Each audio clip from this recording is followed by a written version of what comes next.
Welcome to the Chronically Well podcast, where we have real conversations with community that need to be heard.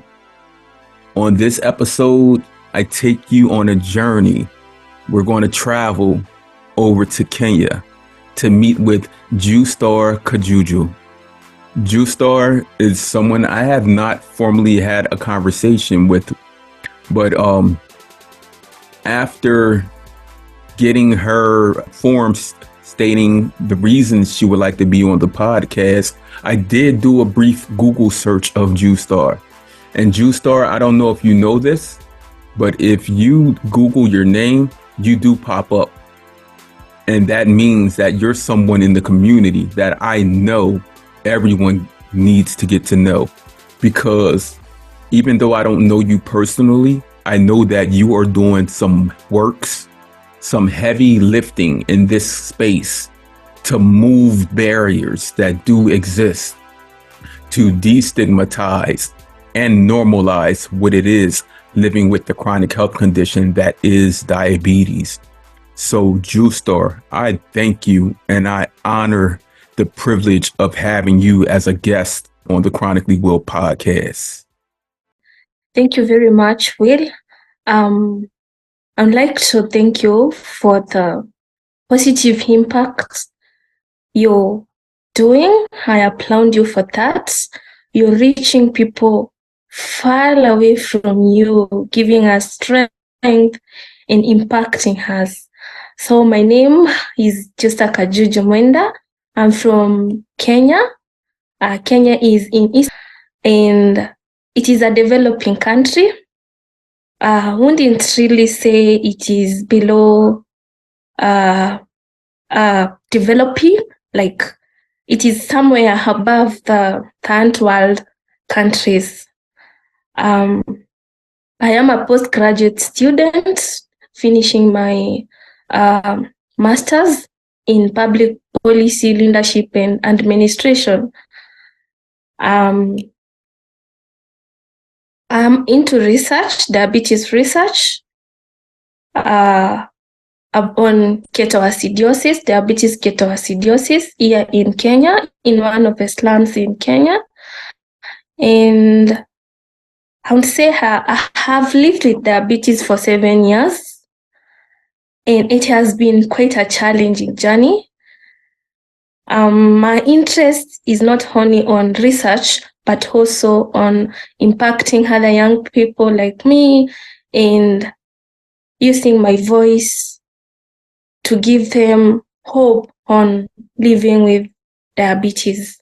So in simple description of myself is using my voice, research to bring young people like me into having hope in this journey of living with type 1 diabetes.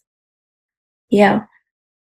And I thank you for that, Justar, because after having conversations with people all around the world, I know that even though here in where I am in the US, we do have our medical discrepancies where we have to pay so much into insurance and everything. But one thing I can say that we always have is access. We always have access to the insulin. We always have access to the newer technologies, where monetary, it may seem as though everything is so expensive, like we're paying to live here, which we truly are. We may know someone else who does have these insulins, this technology. So if we're ever out, I can easily reach out to someone else. I can reach out to tens of thousands of people here in the US if I'm ever without any medication. Now, I know that in other places, it's not like that. If you don't have access, like you're biting your nails trying to figure it out. Even though today is not what it was 30 years ago, even today, I know that things should be easier. Not only in your management, just easier. that lessens the burden of having this illness. A great point of ease would be just people knowing what it is. And I thank you for being a part of the community that is doing that. Thank you. I Googled you a few days ago, and the first thing that came up was a YouTube video. I think it was from last year, maybe. You were in the studio of a news station. Oh, Was that last year? yeah, it's last year. I didn't even remember that. Yeah, it's last year. And while I was watching that, I haven't shared it with people yet, but I want to, because being in the position that I am in here and having lived with type 1 diabetes for 21 years, just seeing that video and hearing it, I was like, wow. Looking at how certain people look at people living with diabetes. Like, when we say a sense of normalcy here, it just means like everyone knowing about it. Sense of normalcy there is like just people are actually afraid and scared to be around someone with it. And I could sense that while watching the video, because you kept speaking into existence, like breaking the stigma, normalizing with what it is to live with diabetes. And I can see the reactions from the host. Like, he never ever heard of this. Like, it was brand new to him. And then I was like, it was towards the end. I don't know if you've had a chance to go back and watch this. Have you? Yeah, I watched it. Actually, they had to invite me twice to the studio so that they would record another bit of diabetes education. So I watched once. Yeah, so it was towards the end where I know the time was running out of the interview, and you had checked your blood sugar and you were like, oh, I'm a little bit high. I need to inject insulin. And as soon as you said that, I watched a man who was very confident as a host, as a lead host. I watched this man like almost shrivel, like, what is about to happen here? It almost reminded me of here in the US, where if, let's say, a group of friends are out eating dinner or whatever, and someone pulls out an insulin pen to inject insulin, and someone maybe get don't do that around the table, or someone will go to the restroom and do it. That's what it looked like. And I said, wow, and this is on a national broadcast. It just shows how much information isn't out there. And I thank you so much, because I could sense that he was like, because he looked up like he was looking towards for someone's opinion on if he should allow this. And and you just were like, unzip, grab, you were like, I'm doing it here. I have to. And you did it. No fear. No fear at all, because you knew that's what you needed to do to be your best. Yeah. Yeah. Thank you for searching and actually getting to see that. I didn't even realize that. On that particular day, I had a lot of pressure since I was organizing some event to end stigma in my university, and it required of me to pull a lot of people together so that we can work on that particular day, which was successful, and I am happy for that. Now, my main objective in the journey for advocating for diabetes, the main thing is making education accessible to everybody, not only to people with or living with the condition, but the whole community. And that gives us, or the community now as living with the condition, gives us a easy interaction with the rest of the world. And I believe when people have information is a very strong factor when it comes to life, both psychologically, socially, and in any interactive way. So when I got diagnosed, it was the first person I met was a medical practitioner, a physician. And the moment I got tested, the words that came out of his mind were not kind. My dad lived with diabetes for more than 20 years. So for me, even though I didn't expect myself as a young person to have this kind of, or rather to have diabetes, still I wouldn't have expected a healthcare professional to say some very unkind words like, you're supposed to be dead. You're not supposed to be living. You're supposed to be in a morgue. So those words really were not kind to me, and they affected me so much. So I wanted, starting from that point, I wanted society to learn the sensitivity of such language. I want to people living with the condition understand themselves to a point that they will not allow such unkind or uninformed people to affect them negatively. So that was my main push or motivation towards advocating for diabetes. So the main thing is, as much as the documents, research, and everything, there is need for broadcasts, sensitization about diabetes, and that is what I'm doing, or rather that is what most of us are doing. Yeah.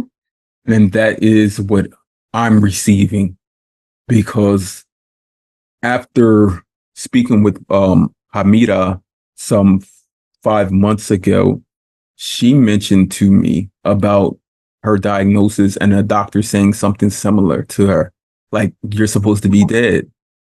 And she's like, the thing that she's trying to do is just make sure everyone knows that this is a chronic health condition, that people have it, and we just want to feel okay and want everyone to accept us for who we are. And a big way of doing that, like you just stated, is just people knowing what it is. Like, there should be no barriers, especially when you think of the medical professional. It's almost like their education is dated back 50 years ago, because every day they're dealing with someone who comes in with a different condition, correct? Yeah. So why is it that a condition such as diabetes is still so stigmatized and so like given this death sentence, and people look at it like it's ugly when it's not? We're beautiful people. We are. We are. Yeah, we are. I think I've been interacting with so many young people. I've come to realize that there's lack of information, or rather people are getting the wrong information. And if you get the wrong information, you perceive things differently. This is due to maybe the right now in Kenya, assessing insulin and other things like meters to tests and all that, it's quite expensive. So you find most of people tend to be ignorant of the fact that they better assess food, school fees, than put money in, kids who have that condition, or rather they ignore the fact that they're supposed to or provide the essentials, or rather the insulin and other commodities for diabetes to their kids. They're supposed to give them moral support, psychological support.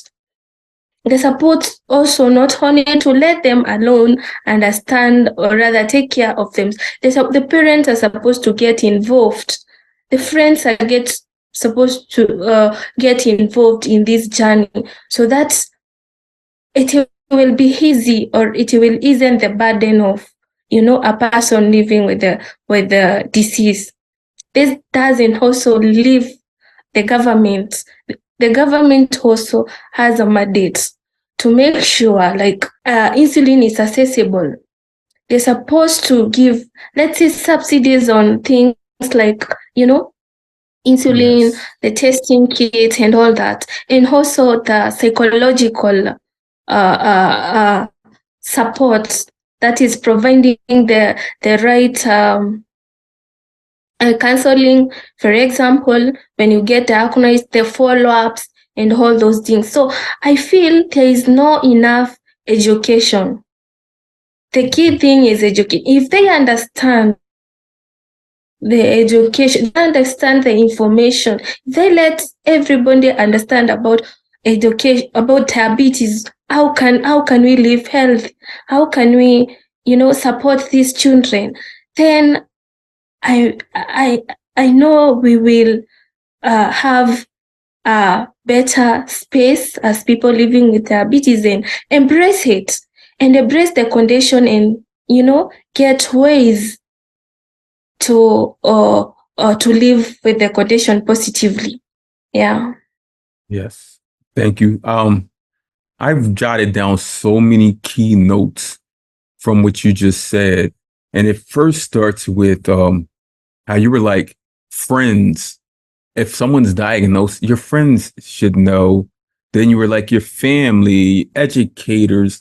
And that takes me back to something I've been trying to advocate for a while now, is in the medical spaces and in schools, there should be a one pager that tells people what this diagnosis is, how to speak with people with this condition, how we can normalize it, how we can help others in lessening the burden and bettering their care so that they can be equal, back on an equal field as others. Because when we are diagnosed with this condition, it is sort of like a death sentence.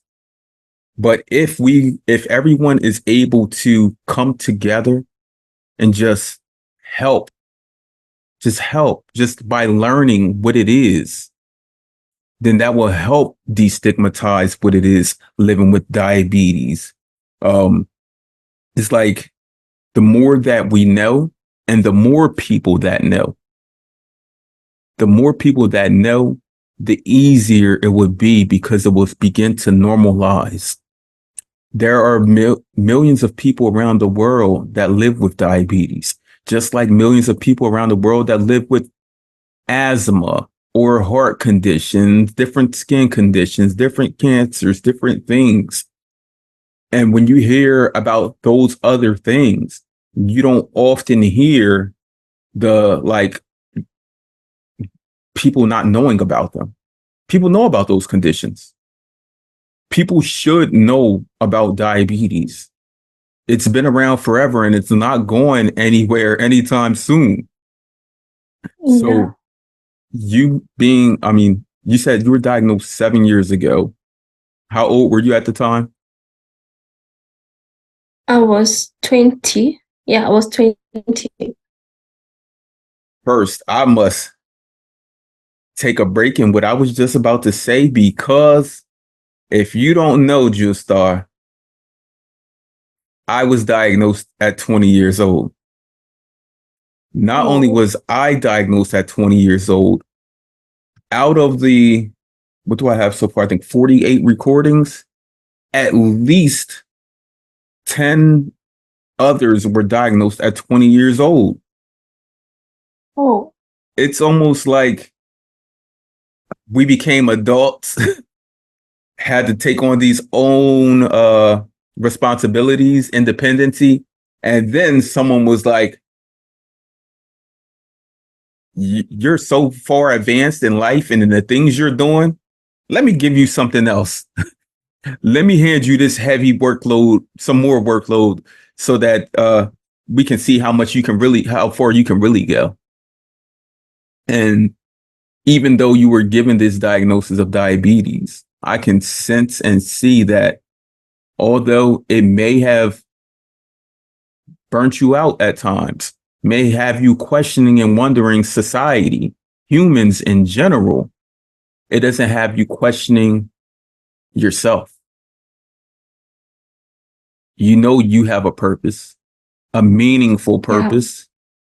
Yeah. You have a voice of empathy that wants to come back even to all communities, not just your community, everywhere, and let people know I have diabetes. Yeah. Diabetes does not have me, and that we should all work to make sure everyone feels the way that I currently feel. Like, I can take this on. Yeah. Thank you. So this also reminds me of I was able to how I actually got to come into terms with this is during my graduation. I met this physician and he introduced me. He told me the only way you're going to accept and also help others, you need to do something related with that. But then I told him, no, I'm not going to do that. Reason being, nobody will resonate with whatever I go through each and every morning until the time I go to bed. But he kept on insisting and sending me, brochures to check, YouTube videos and all that. And that is when I got interested in researching. I did an abstract which was selected among 15 actually in the world. I was among the group of 15 in 2022 to do a research on ketoacidosis. And they taught us about leadership, how to embrace all our condition, how to help others and all that. So when I met Dedoc Voices. These are a group of young people.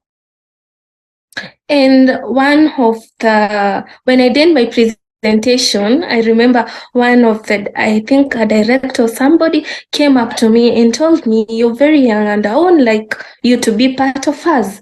So I got into the group, but since I didn't go there because of Dedoc Voices, there was a disconnect at that time. But I learned a lot from those young diabetes youth, or rather youth living with diabetes. And that gave me this push and motivation to come back and give back to my society, not only do the research, I do research and also impact my fellow, students. And this is where DiaHope, this is a kind of organization whereby we have support groups. They're in institutions, colleges, tertiary institutions, and high schools. We get in touch with the young people living with diabetes and also the teachers, because it will astonish you that most of people, they don't even want to know, or rather they don't want to get associated with that kind of disease. It's termed as a disease for old people and an expensive disease. Some people believe that it's because of maybe you're affluent, it's because you're old, it's because of lifestyle. That's the reason why you're living with a condition. So, I mean, when I came back and I called two of my friends and told them what I want to do, they were really supportive of the idea, and I started. But the problem is, these people living with diabetes, they don't even want, when like you take photos, and it takes a lot of time, to convince them. Nobody is going to judge you. Nobody is going to, sack you from jobs, or rather not give you job opportunities just because you live with a condition. And I mean, that's why I'm saying it's very important for us to address first education, and second, access of insulin or medication. So, in my point there is, diabetes should not put anybody down, and it should not deprive anyone from enjoying the privileges that any child, any human being in this world has. Yeah. Yes. So normally I don't do this, but I must tell you, when you first started speaking within the first 30 seconds, I wrote down a title for this episode, and you just broke it all down. The name of the title I gave this episode was Braving the Way. I wrote it at the top of my paper, and then I put Braving the Way of Hope. And this was 30 minutes ago. And what you just stated right there about everything, about like the research, the education, the access, and how when you were first asked by this physician to be a part of a certain thing, you were like, no, I'm not doing that. It's almost a sense of like how most of us feel. We feel like diabetes is just ours, like the world doesn't really know about it. But once you hopped into that ring, you began to fight. You began to fight. You began to demoralize like everything in your way, move all the barriers, all of the obstacles, and you hopped in that ring ready to go. And you're still in that ring ready to go no matter what. Like, you're doing it. You're doing big things, and you're going to continue to. So, I do have a list of things I wanted to tap into, but one of the first ones is, you were 20 years young again when you were diagnosed, not 20 years old, 20 years young. And you were in university. How did being diagnosed with diabetes at that point in time in your life truly affect you? Meaning, first, acknowledging and understanding. I'm sure there was a process of denial because you're 20 years young, 20 years strong. I mean, at 20 years young, nothing can stop you. Nothing. And I ask you these questions because, again, I was equally diagnosed at 20 years young. Yeah, I would say it really took a toll on me. I am a bubbly girl. I was, being 20 in campus, so I had to take a chill. It was like a rebirth, actually. Everything changed. Friends changed. You're trying to, get approval. You're trying to adapt to this, new condition you're having.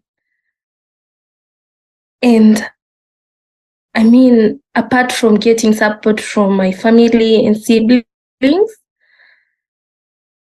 it was a tough one. People came up with, stereotyping that we can take you to church and you get prayed on and you get healed, such kind of things.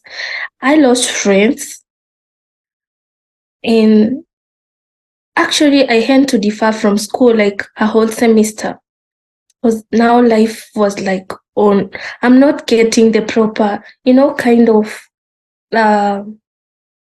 psychological supports. And I mean, if I gotten that from onset, then it wouldn't have been easy. If I had the support of people living with the condition, wouldn't be easy. In school, there was a support group, but it was holistically for everybody. That's people living with HIV, cancer, and you don't have the same dynamics, or rather the same, challenges. So it was not helping that much. And the stigma was there, but I would say it took my natural being of, it's me, I have a life. I've seen my dad walk through this. I've gone to see doctors, and some, whatever they were,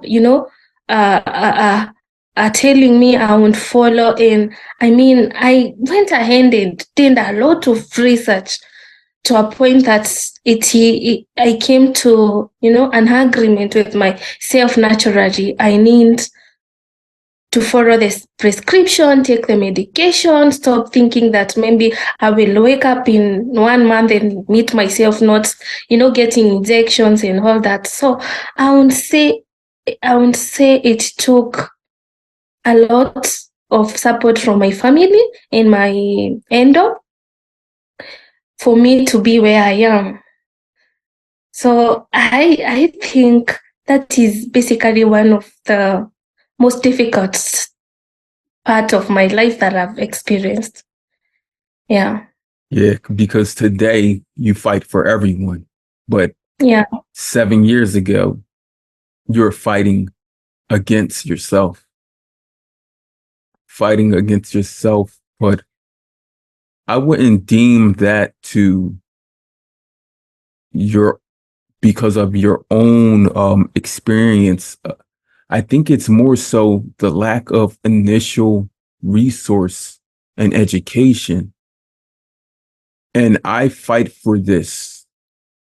Like I said, that one pager earlier, but I also fight for when someone is diagnosed with a chronic health condition. They tell us all of the physical things that can occur, right? Not at all do they talk about the psychological, the mental, emotional suffering that we will endure unless we have support. And I strongly fight for, if someone is being educated in the physical aspect, they need to also be educated in the mental aspect. We should be, upon diagnosis, not only given a physician or endocrinologist, but a psychotherapist. Even being shared access to groups. I mean, in your university, y'all had a psycho support group, but how many were there that actually had diabetes? And why couldn't they take that web of different diagnoses and break them down and say, okay, here's the diabetes support group? Because these people know what each other are going through. They've all endured this. Like, it's not that hard. It's not impossible. It's probable. So, and in your notes, I just looked, and you want to create a space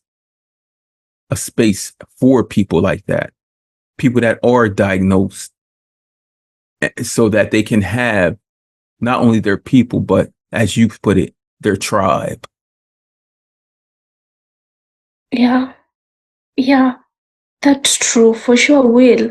Like today, I got a call from one of the university, a person living with diabetes, and they wanted me and the group to go to the university so that we can talk, because some of the students saw them ejecting in the end to go to report to the dean that they are doing drugs. That is lack of information. So they wanted us to go and create the awareness, get student testing and all that. But sometimes it trickles down to, resources are not enough to do that. And you try to, reach out to different people, friends, family, and the institution itself cannot do that, because if they were really putting that education, diabetes, or chronic diseases education as an important thing, then they would have provided for that. So unless they come through me now, the DiaHope, and then I go to the institution to tell them this is the right of every student to get medication. It is right for every student to get, to manage, or rather to get the essentials for taking care of their condition. And it is important to end stigma around it. They don't get it. So, the resources for this is not enough. As much as you try. The other day, one of my colleague in the support group, she was in the house because she cannot afford medication. She opted to do drugs, hand drugs. So that's whatever comes in, she will just pass out, and then maybe next day she might wake up. And that's very unfortunate. So a lot of young people are going through a lot, and family, to a point of family neglecting them. So it depends me so much to know what sometimes maybe I might be able to buy myself medication, or rather to get that. But what about those people that, forgo education for medication? And that's my push.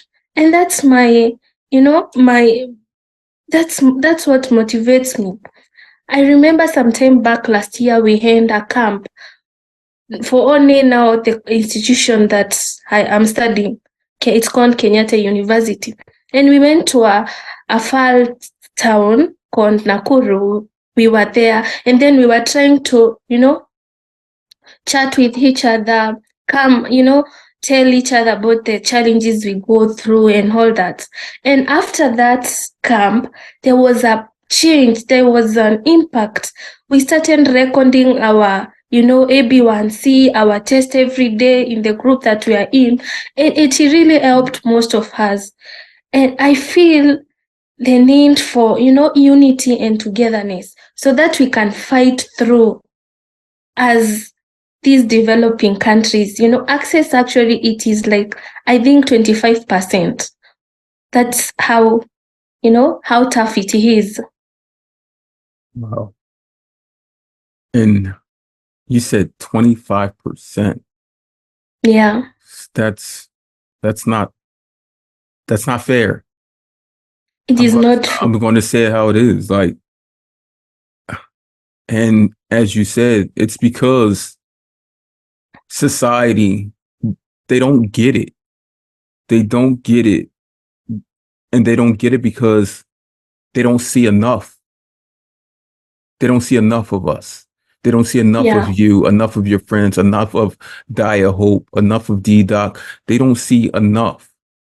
And as you said, if it's more normalized in the media, dating back to when we first began recording, if it's seen more in the media, then it will help remove the stigmas, because the stigma is what truly keeps us from being our best, whether that's hiding, taking insulin, not wanting to take it around people, not wanting to join these groups, because growing up, when we hear the term diabetes, even if we have a close relative or friend that has it, like your father, 20 years, my father was diagnosed in 1995.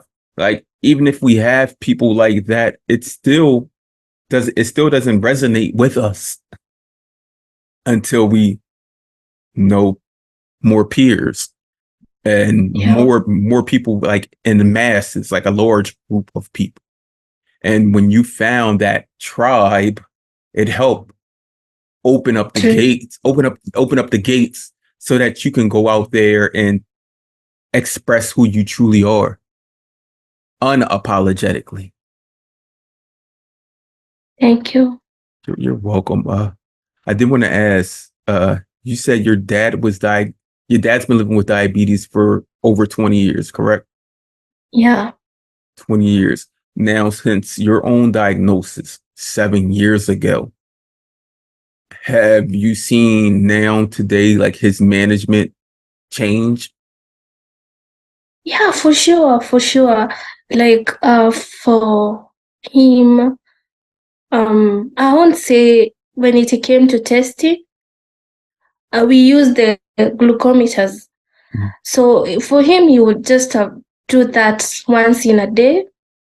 A1C, he would just do it like twice in a year, and also diet.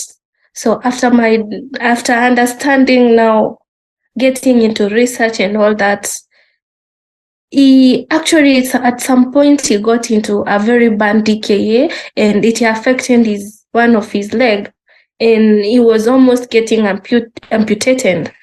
So when I went to see him in hospital, I told him, "Dan, you have to choose.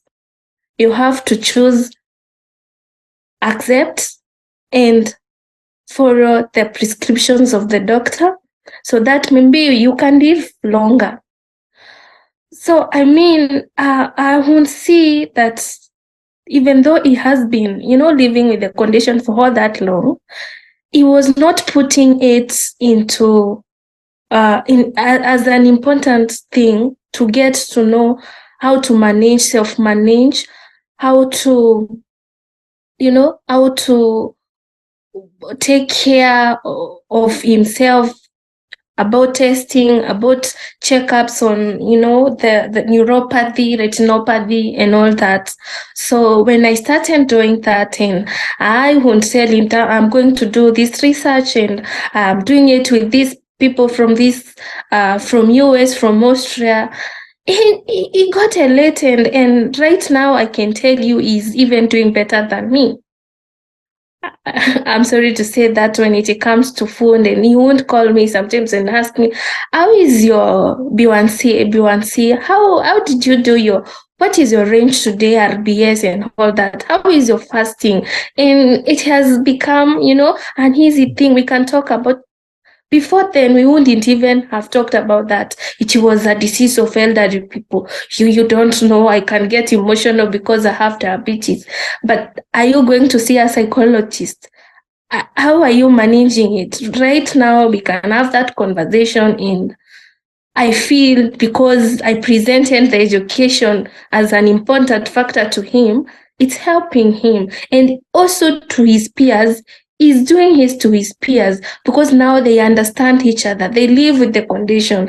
And that's the beauty of advocacy. If you can touch my life right now, I'm having this conversation with you, I feel so empowered.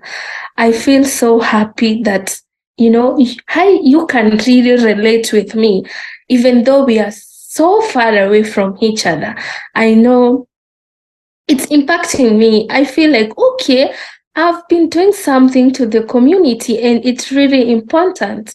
And that is the most important virtue, or rather, virtue in life. You Yeah, have for me. you have been doing and continue doing something that's important. It's not only important to yourself, but it's important to community. And if you can give to the community, give to yourself what you can give to community, and vice versa, then it just betters you as the person. And I feel as though during this conversation, like, you can read my mind. And I don't know if it's because we're two people living with diabetes and everything, but like I even wrote down, all community can help. like all community, like even if it's your family, friends, school, work, like you helped your father returned that favor and helped you, and he's helping his community, his people, older people, and everything. Like community means so much. And one thing that I must acknowledge is that people around the world, I mean, you're on Instagram, different social medias, you see people around the world. And we see a lot of times where people, I don't want to be harsh in my terminology, but cry about burdens of diabetes. No two persons lived situations are the same. But when we consider somewhere like Kenya, and then we consider somewhere like here in the US, when it comes to things such as access to medical supplies, insulin, technology like sensors, even glucose meters, and the resources, like the different organizations, there's thousands upon thousands of them that can help with building peer groups and support situations. We have the walks every other day and community gatherings and meetups. They don't exist everywhere. So when people here say that they're doing bad, like, and you can see it on their face, you see the tears and everything. But when you consider bad, like it's bad to them, to their own individual lived situation. But I just think like, okay, what if you had to change position and go directly from here in the US to Kenya today? What would you consider bad? Like, wouldn't you, for the most part, many would be like, okay, I'm going to go back to the US. I'm going to buckle down and I'm going to do the things that are needed, not only for myself, but for community also, because we have the access here, the access to information. That's the big thing that we have. It's never lacking. So I did want to ask, like, when you see those things across like different social media platforms and whatnot, do you ever think of that? Like, is it really that bad there? Well, I mean, sometimes I I I trickle down to, where I am. Yeah, for sure we cannot compare the US, UK developed countries with the third world countries like Kenya, African countries. So technology for sure, like 90% of everybody has a smartphone. Like in our country, 95% can access electricity. But the question is, or rather the problem or the challenge is, access of insulin is below. Not everybody can access that. You can take, most of the people prefer like, let me hit and maybe I can inject myself once or maybe once in a week. You just, you have the condition or you have been diagnosed, but you say, I don't even want to think about it. That's how bad it is for sure. I can tell you for sure, I've seen a parent saying, I don't even care. I left her at home. I don't have money for medication. I just want, whatever happens, happen. So it touches you to a point that I can share whatever I have, and then maybe next week or tomorrow, something might happen. I mean, was it today or last? I think yesterday, a friend texted me. She has completed school, but there is no, the employment everywhere, not even here, everywhere is not gone. Currently, like our country, Kenya, we are protesting. I was number one in the protesting demonstrations that were there because of the taxes. there is no insulin that is being produced in Africa. So why are they putting taxes on medication? I was number one saying the government should stop that and should care about people living with chronic diseases, because we need medication. That is like a need.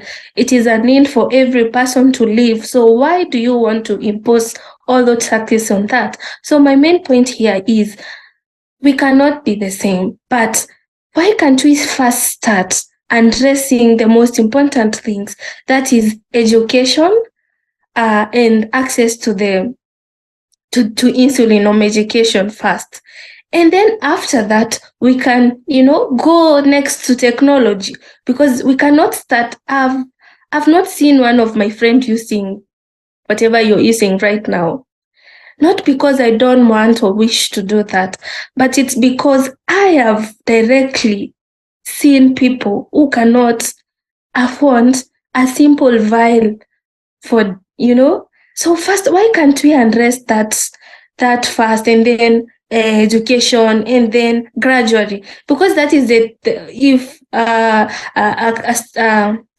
like in US, I know they first gave research and education and all that, and then they went to accessibility of insulin, and then now technology. I feel there is no way we can start from there. First, we need to create that foundation, and then go to the next level, and that. That's why in DiaHope, I'm trying to come up with something called an IPO kit, whereby a person will, if you're a kid, you're living with diabetes, and maybe you have an hypo, a teacher can understand, I can do this and this to this student, and can give them glucagon or rather a snack and all that, and then come up with very many coolants to keep insulin, because still there is a high level of DKA. This is because of poor, management, storage of the medication and all that. So not so many people actually use pens, not even in Kenya, in Africa. Not so many people. I mean, it's bad. Like, you can use one syringe for 2 weeks. That's how it is. But at least if we make these things affordable, even if it is putting subsidies, I'm still looking into, because I'm a policy strategist, I'm looking into taking a policy to the Senate for them to reconsider cutting on cost of these, because that's how our voices will be heard, or rather that's how they will understand that we as citizens, we are suffering, and we need them to come in, chip in, and provide us with the right prices for this medication, if at all they can't provide them for free. Or are you currently limited in the amount of insulin you can get? Yeah. For me, I use mixed and hot though. Said used. What do you use? Mixed and. You know mixed and? What is that? Mixed and. No for mix. Okay. I got you. So, yeah, that's something I used when I was diagnosed 21 years ago. It's like a mix of it's like a MPH and regular, like a 70-30. Is that what it is? 60-30. Okay. Yeah. We don't even, that's not even, it's here. Some people still use it, but it's a very rare find. Yeah. I mean, they had short acting and all those lanterns, but the price is very high. So when you come, I was in my parents' insurance. So when I came out of the insurance and I was not able to acquire mine, I settled on that because that is what I won't have afforded to get. So for those, most of those who cannot afford that from, pocket, it's especially students. It's it's it's something very hurting, and anytime I'm out there meeting with such cases, it breaks my heart. No, and I But must I add, know one day, through such forums and all that, I know one day it, it will be a different story, it will. It and will it be will be a happy ending. because And of I'm looking people like yourself and me. We will make it happen. We will. yeah. Um. So, being that you take that mix of insulin, do you take it twice a day? Yeah, I take it twice a day. Is it like breakfast, supper? Yeah. I remember. I remember. Now, do you have a short acting insulin? Um, Because I'm gonna tell you what I used to do. So I used to take it breakfast. I think it was like 30 units. And then before dinner, I used to take 15 units. And then I would use it as a correction also. And it's not recommended to use as a correction because it's a mix. yeah, Is it's a that mix. So, sometime back I used to use Lantus as my short acting, but I stopped because it's expensive. I can tell you for sure it's expensive here, and sometimes actually we lack them in the hospitals because now the private hospitals take them, and the cover is high, and you just settle with what you can afford. You need to live and survive. So right now I just use it sometimes for correction, like 2 units after lunch. Yeah. you're doing the But best? it's not recommended. Right. You're doing the best that what you can with the resources you have. So as long as you're getting insulin in your body, you're good. But I must ask because in this community, I make sure that no one goes without insulin on my watch. Is if there's a way I can get insulin to you, will it be accepted? Because I have access to insulin, like even Lantus, like Lantus pens. I can I can give 20, 30 pens away easily. Like um if off air, if anyone, if you can it be that hub where I can send them to, I will.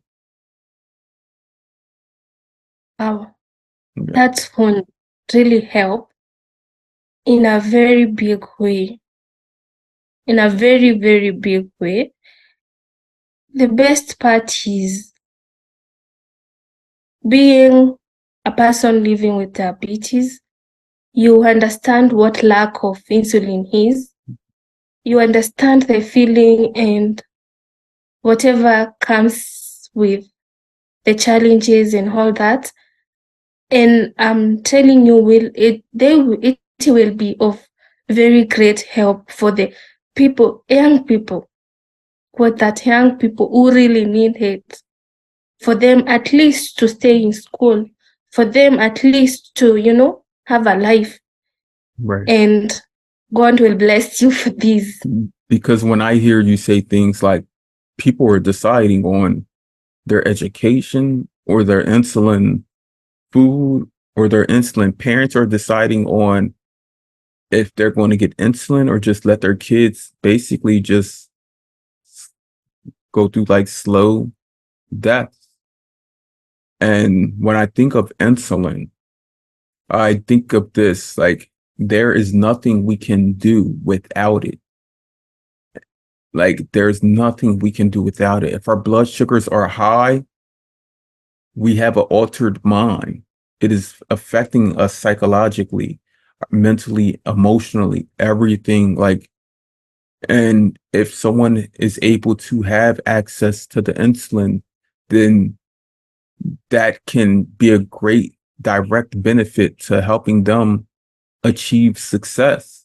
Then they will be able to help out their families, help out their parents, get the education that they need without having to worry about getting insulin and worrying about the tax on it and all of those things. Like here, we have programs where, like, personally, I have not paid for insulin at all in, sheesh, at least 15 years.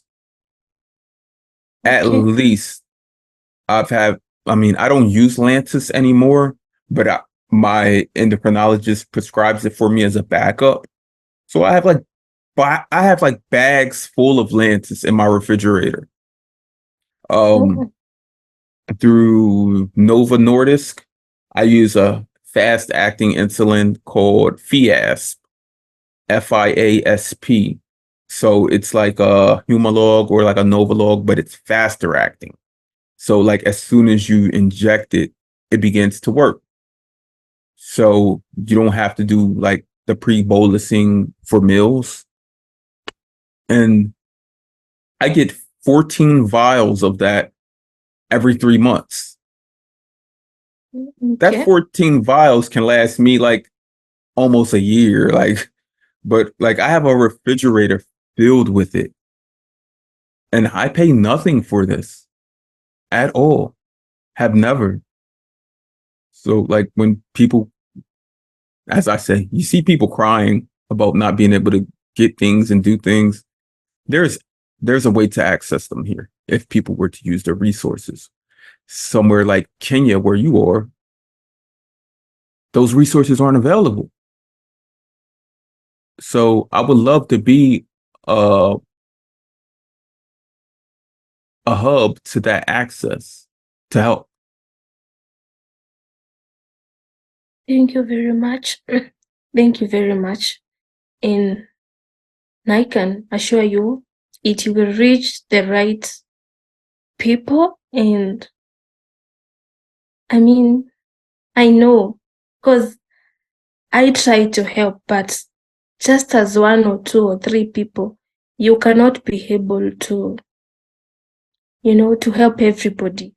Look, even But if it means people like you, even if it means just reaching you is a great benefit because I know all of the work that you're doing. And I know like you're going to be able to help other people do everything they need to do. Like seriously, one I'm person so can one person can change the world. yeah. I'm so grateful for that. I mean, I don't know how even to express myself, but I'm just saying that it will reach the right people, and I'm so grateful for that. I mean, I don't know, but I'm so happy. I'm so happy right now. Look, I'm happy for us, all of us. Um, as we do wind down this conversation, I do have like one more segment that I do want to record with you. Because I do want to get to know more of you as an individual. Because as people living with the chronic health condition that is diabetes, myself and you, like we live with type 1 diabetes, which means like we're insulin dependent forever until a cure is here, which hopefully someday it is here. And that when it is available and accessible to me, that it is available and accessible to you at the same time. Um, but yeah, we were both diagnosed at 20 years young. Like I said, we knew what we were going to be doing in our lives. We really did, even though we truly didn't. We were out having fun, exploring life, like carefree. I'm just going to say it, carefree. Like seriously, I remember those days, like eating whatever, drinking whatever, staying up all night, going to parties, all of those things, those young adult things. And then diabetes came along and it was like someone gave us an infant that we had to Yeah. raise. But not only did they give us an infant we had to raise, every day we woke up, they gave us another infant. Every day we wake up, it's another infant. And as we learn diabetes, we know about it. We know what to expect when we do certain things, just like with the infant. We know that if we hold it, coddle it a certain way, how it will respond. If they like their milk warm or chilled, if they like certain things, like certain gadgets, certain toys, certain hugs, things like that. We know that as we go along. Same with their body. We know how much insulin we need. We know what foods interact with it. We know the different stressors in our life that are going to make our blood sugar rise and whatnot. And so, like, that's why I always compare diabetes to an infant, because every day we're waking up with this infant. We know more about this infant today than we did yesterday, but that's the only thing I can compare it to, because me being a father that has raised 3 children while having diabetes, I think of that often. Like, you told me already that your father has lived with diabetes for over 20 years. Do you have any other family history of diabetes or any other autoimmune conditions, such as celiac disease? That would be like gluten, um, vitiligo, Hashimoto's or hypothyroidism, rheumatoid arthritis, um, things of that nature. Yeah, I have one of my aunties, my paternal auntie. Also, she has lived with diabetes for quite some time now, around since 2008. So that is like 16 years, if I'm not wrong. Mm-hmm. And also my grandfather, and blood pressure, and I think diabetes, but type 2. Do I know of any other? No. That is only, it's okay. In the support group, also we have fathers who have hypothyroid. And the other day, my physician told me that she has developed thyroid something. So those are the cases that so far I can say I've seen. So I asked that because they're all closely related. They're all autoimmune conditions, like the hypothyroidism is very closely. In my family, there is no history of that, but diabetes, there is. Okay, because you said in the support group, there's people with hypothyroidism. Yeah, when we go for those camps and meetups, we also meet young people with such conditions, and also some have diabetes and they have thyroid. Yeah, they say normally when you do get a diagnosis of an autoimmune condition such as type 1 diabetes, that along your line, your life, there will be 2 to 3 more added on. Like myself, I have hypothyroidism. I have different types of arthritis, fibromyalgia, which is chronic pain. Yeah, it's a slew of things, but none of them, to me, are nearly as intricate and detrimental as diabetes is. Diabetes is, we know, nonstop. Now, when you were diagnosed, did anyone come to you with holistic approaches, telling you like, oh, if you drink this juice or eat this, or like you will be cured? Yeah, there's another one who came from, I don't know, he came from Egypt. He was a friend to my dad, and he came with magic water. I don't know the name. It came with our 10 liters of magic water. And he was telling me, if you take this, it is going to neutralize everything that is affecting you and you will be healed. To some points, I was almost getting, to believe that. So my dad didn't believe that though, but I was telling him, maybe this must be true. We can try this.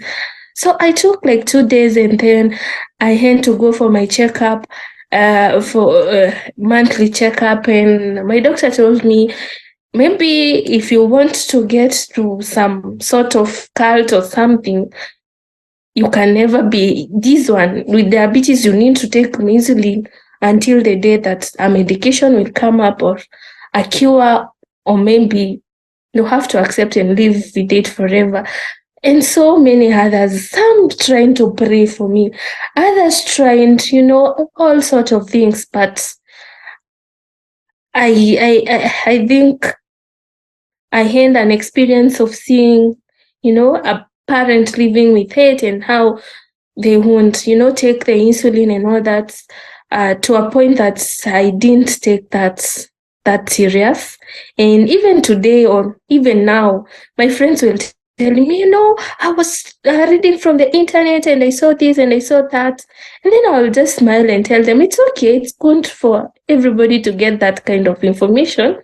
But for me, I'll take the information, but I don't think that is the right information to take for me. For me, I need to take my insulin and eat well how better I know.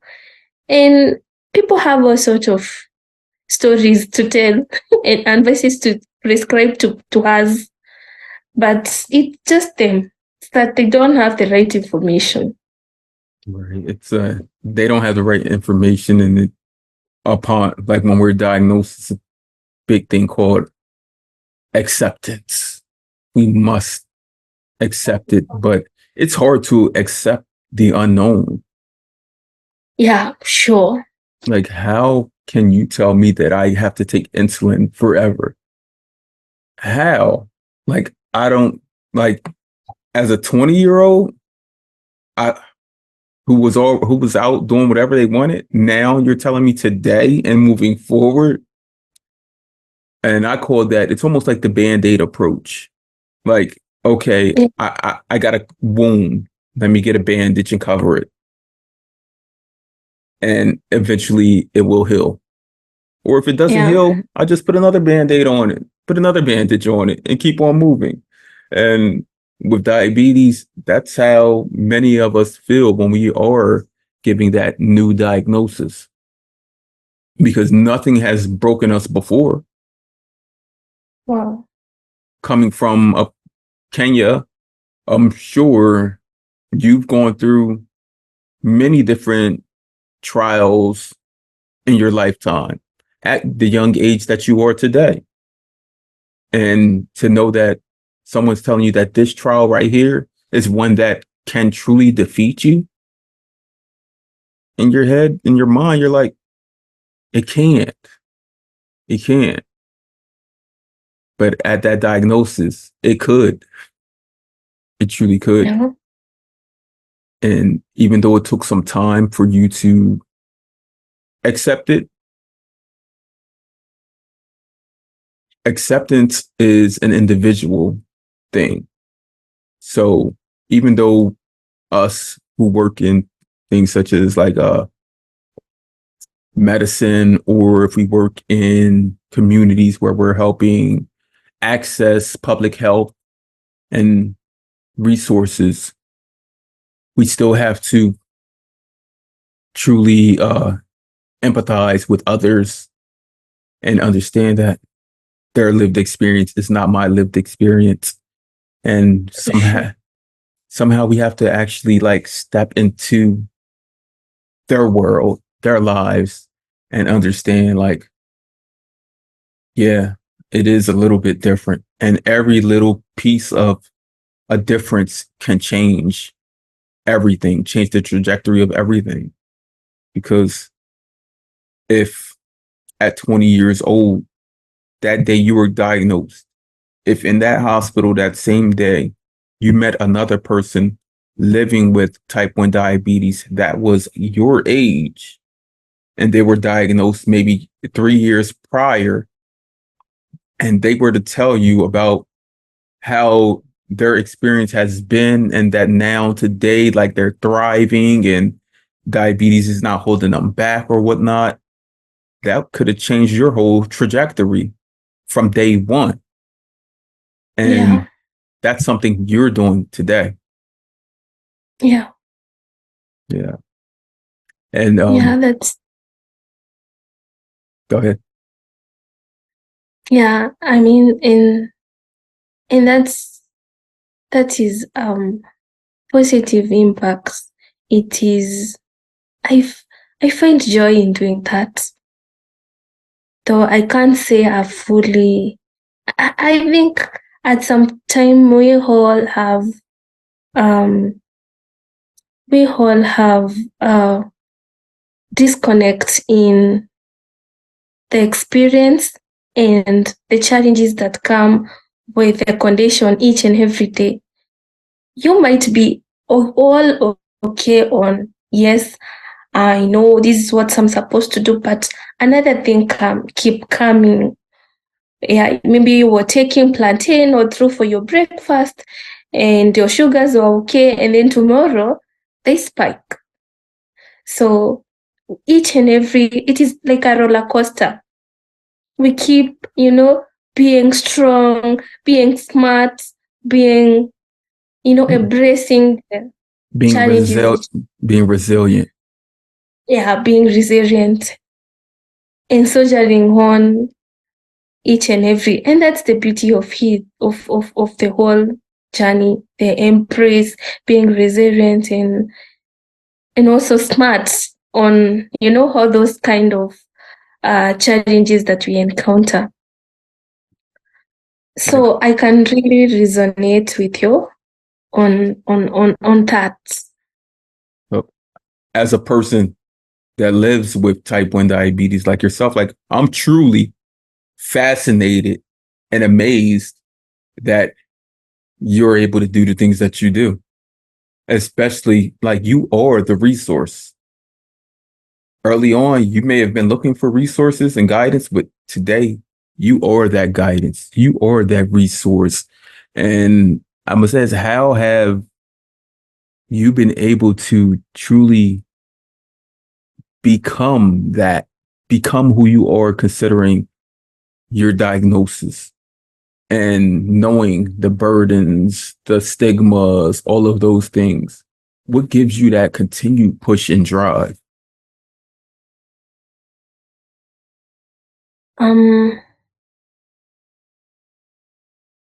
Myself,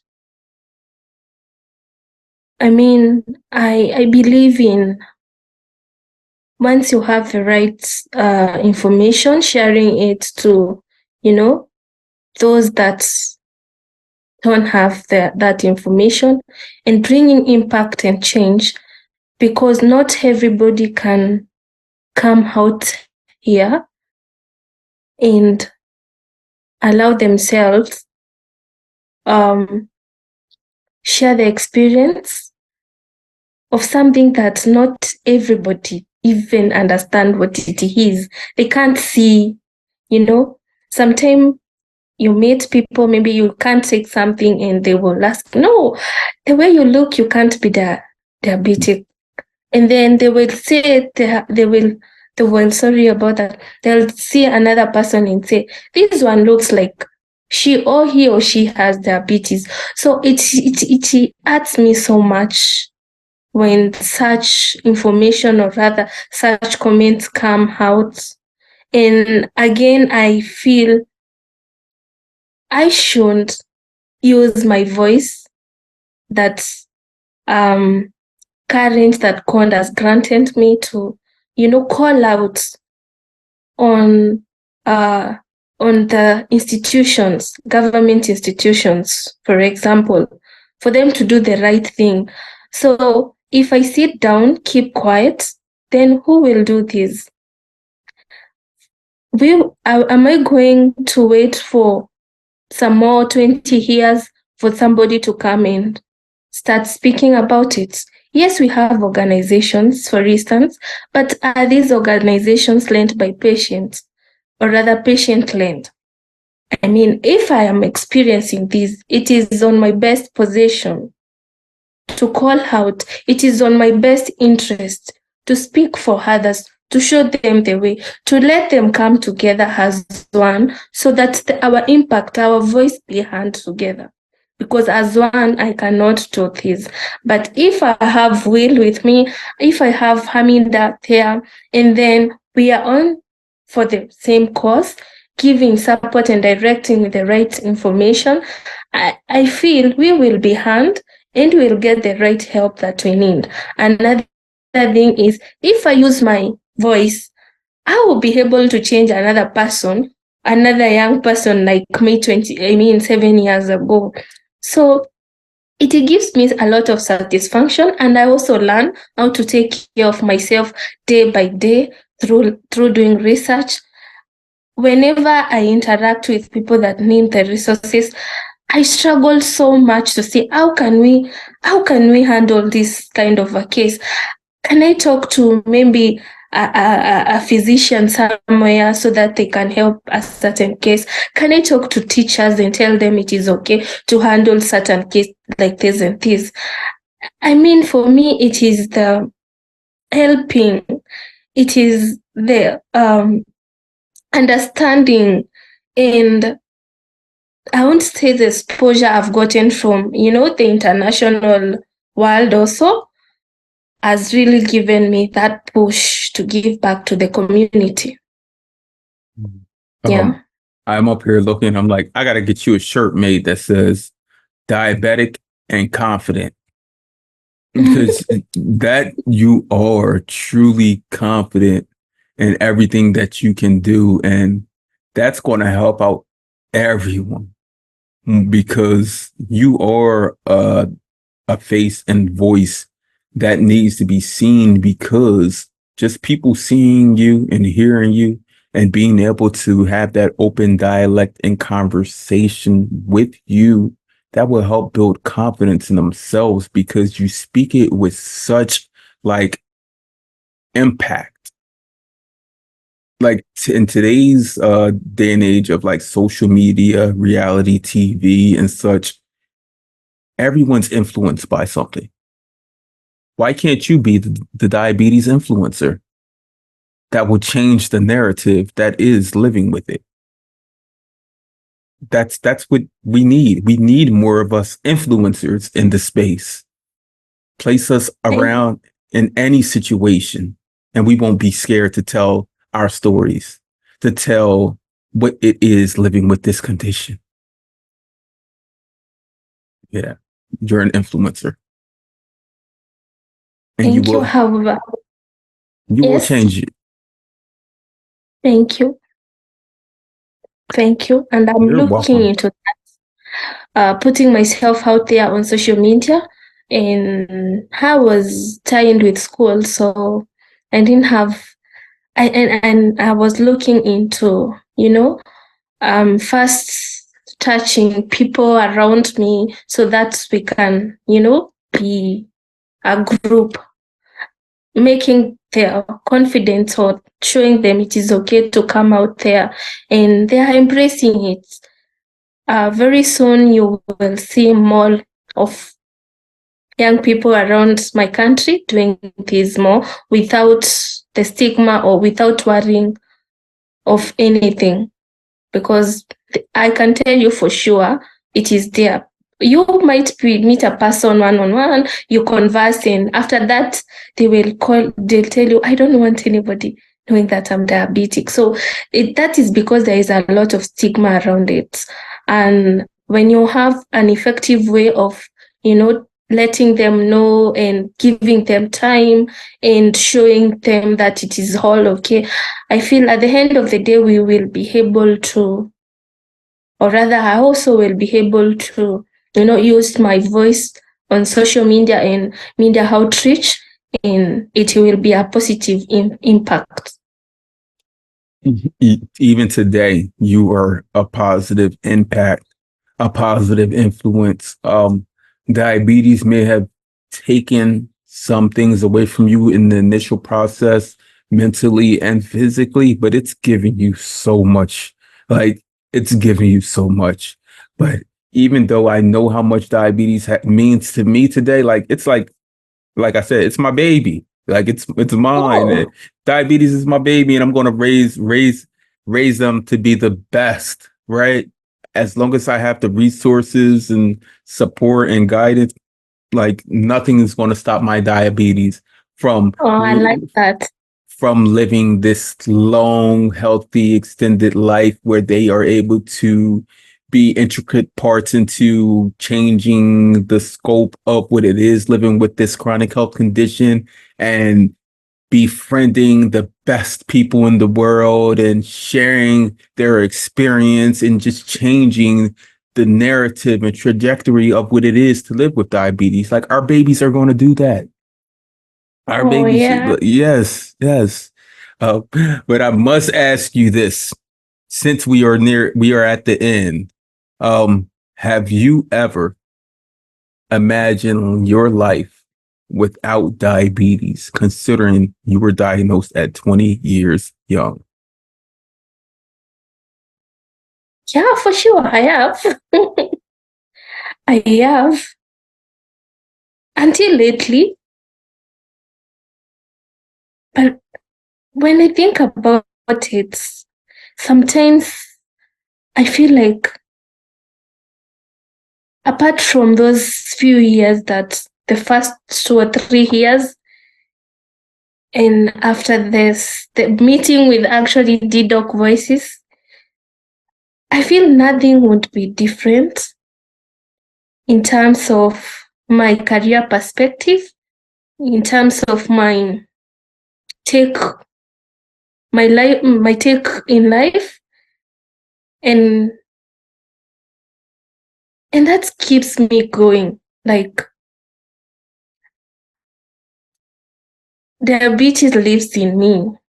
I don't live in diabetes. I don't know if that makes sense. It It does. lives in me. I am the one to manage it. I am the one to tell it, no, bro, we have to, come in terms. Because it's your baby. Please, You're I raising this need to, baby. it doesn't have to limit me. I have to limit it. If I need to take the right prescription, let me take that. If I need to be somewhere doing, unless sometimes there are those challenges, but when you know how to handle them, it's all good.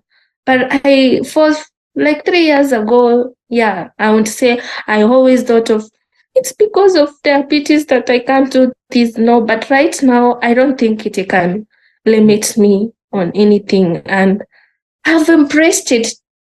I take control of it. So I don't Look, think. and I see how it makes you smile. It makes you glow. It brings cheer into your world, into your life, knowing that you've embraced it and that you're doing everything to help people. So it is equally sad for me to ask this final question because I know what diabetes has done for you.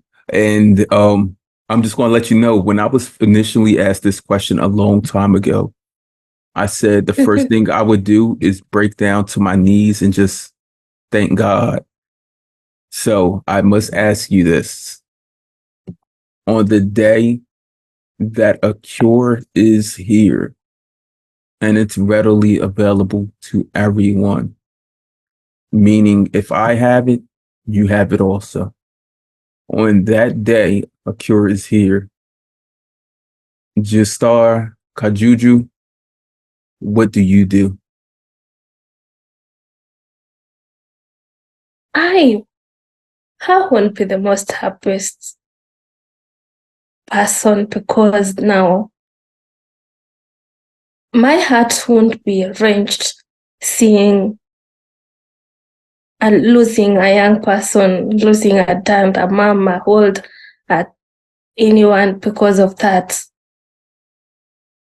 I mean, it would be a fair thing to lives and to human beings, that we can live without a worry of,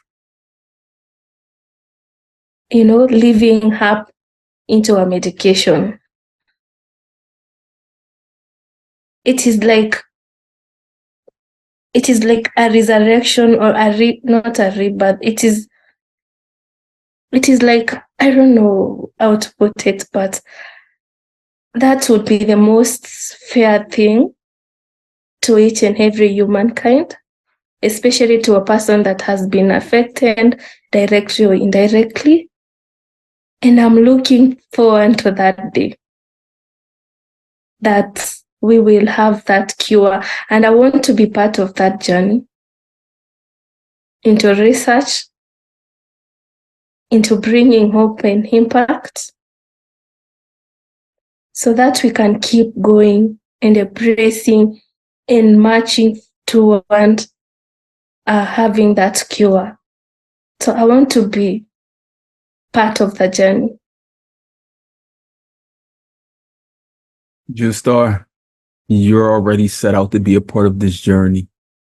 And I thank you for joining me on the Chronically Well podcast, where we have real conversations with community that need to be heard.